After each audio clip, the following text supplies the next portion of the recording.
Sarah, you have something amazing for us. Well, I think it's pretty amazing, but some of our viewers might find it a little surprising, maybe even a little bit shocking, but I guarantee that you will absolutely love the technique that we'll explore in today's webisode.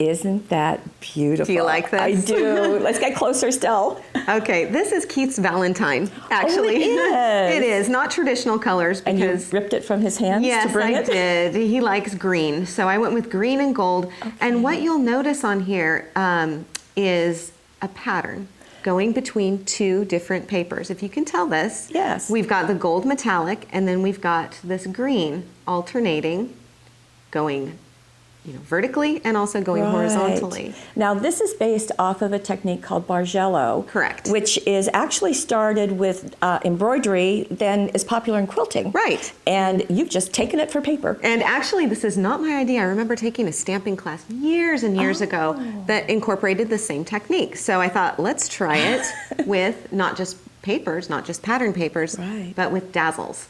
Wow. So a new way to use your Dazzles. Okay, show me more. Okay.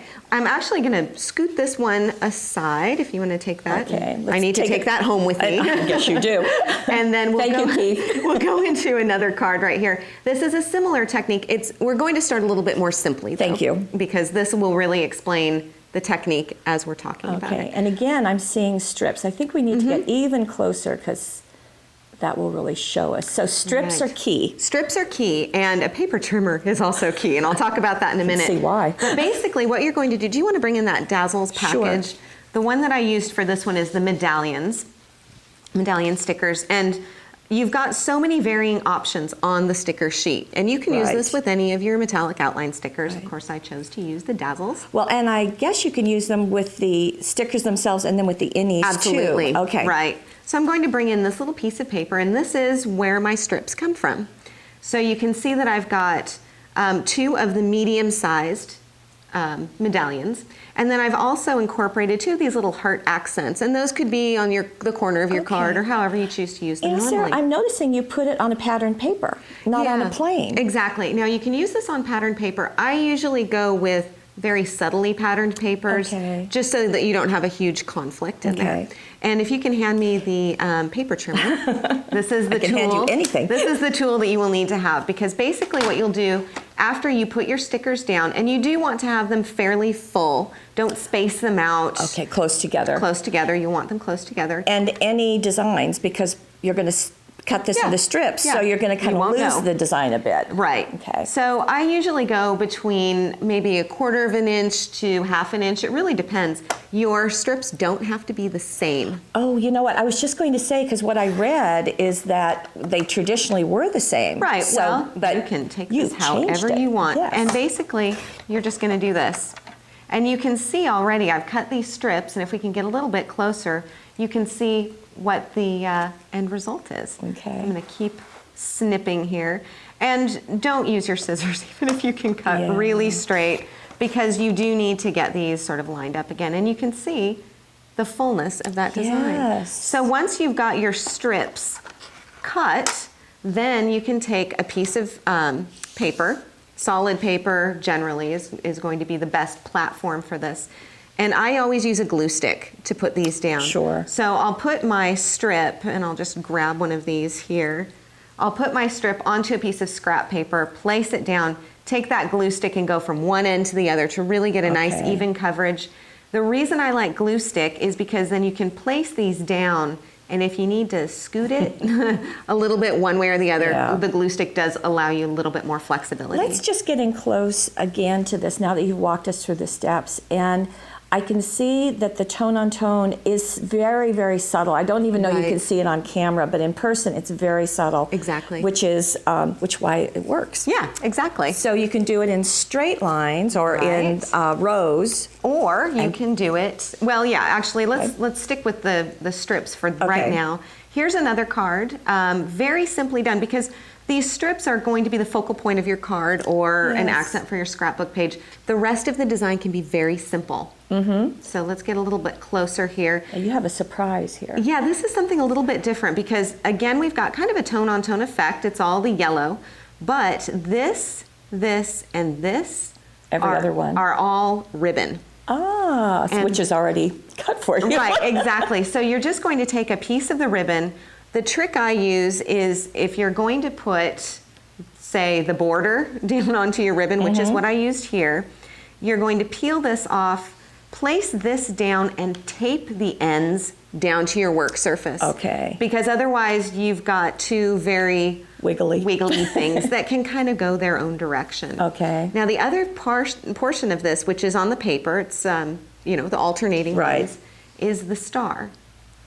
Who would have thunk? Who would have thunk? What's nice about this, and I've cut out the star before cutting it into strips. Oh. Just because then you can also get pre-done You get the pointed edges too. Yes, fun. So I've often used these in uneven numbers, which is kind of our rule of uneven numbers as a design element. So you can go with an uneven assortment there. And I'm gonna let me whisk this scoot away, that away. so you've got something else. Of course, and there's more. Now this one here is incorporating the same style, but this is a little bit more freeform. And one of my girlfriends saw this and she said it looks a little bit Asian, which I thought, well, that's interesting, and I guess you could play with that a little bit too. Now again, I'm seeing the light and the dark going on against a medium. Right, which is exactly. nice. So you can again use the tone-on-tone. It's a very, very effective color combination. And I think all of these papers, did all of them come out of Citrus Card All of Makers? them came out of Citrus Card Makers Creative Pack. Okay. And then we've got the matching creative kit too. Of course. Now what's interesting here, the light portions here, these are yellow vellum. Isn't that wonderful? So you can also play with the different color combinations and pattern and paper style combinations. Yes. And again, I've used a glue stick to put these down. Now, when you're gluing vellum onto paper, everybody goes, well, what kind of adhesive do I use? Right. But since you're coating the entire back of the vellum and the pattern paper, it kind of doesn't matter if the glue shows through because it will be an even coverage. Exactly. Just don't, glop it on and use restraint and it will come out just perfectly. Restraint. Restraint. Now I've got some of these going this way and then I've got some coming out the opposite way. And you can really play with the placement of that. And just to show you that, it's square and just that slight angle, both horizontally and vertically, and you've got more. Now, I do want to show you this piece because this is maybe a little bit more the traditional style of the Bargello layout that you might see. And maybe you can get a glimpse of this between the non-stickered pink paper and then the one with the blue paper with the Dazzles. I think I used the ovals on this. Okay. And you're just placing these down and then putting another strip of paper up against it, which is why you really want to use the paper trimmer so that you can, scoot those right up next to each other. And this little white area? This will happen. It will. It will happen, especially as you're trying to lay these out in a grid because you'll have some that are longer than others, which is just kind of how it goes. So what I do then is put something over it. You can fix it. You can absolutely fix it. And then you can end up with a result like this. Oh. So you can then trim off any of those excess pieces, mat it onto a solid paper, and you've got a really nice focal point. Wow. It almost feels like you can't go wrong. You really can't. And this is a fairly substantial size of a piece because it's your card focal. But again, the whole rest of the card can remain very simply done. Which actually sets it off, I think. Yeah, it does a nice job of that. And I love adding just the other bits of the Dazzles with the corner treatments. Right. Just a snippet of a border is beautiful. It's all you need. And there's more? Of course there's more. Now, once you were a busy girl. Once I got going with this, it's kind of like you realize it's 2 in the morning and you've still got stickers stuck to your hands. This area here is the same technique, except it's not cut. It has been punched. So you can use a circle punch, square punch, whatever you'd like. So again, the light and dark I'm seeing. Correct. And this is, just with a 3/4 circle punch. Now, what I will say is that, I tried this with a variety of punches. My punches are well used. I sharpened them with aluminum foil so that I made sure that they were as sharp as they could possibly be. Meaning that you punched through aluminum foil. Exactly. Okay. And once you've got your Dazzles put down, Then you will put your paper inside, and then of course you can turn the punch around so you can see where you're punching in which areas. You cannot punch slowly. That's the trick I learned. Oh. If you press really slowly, things can get gummy. You need to punch firmly and quickly. With authority. With authority. You've got to be the boss of that punch. Okay. And then you'll end up with this really nice result. So you can use it in a circular formation. Yes. Or again, the squares. Isn't that striking? And again, light and dark, you're just filling in some of the areas. It's like this is a little over an inch. Yeah, it's about an inch, a little bit more.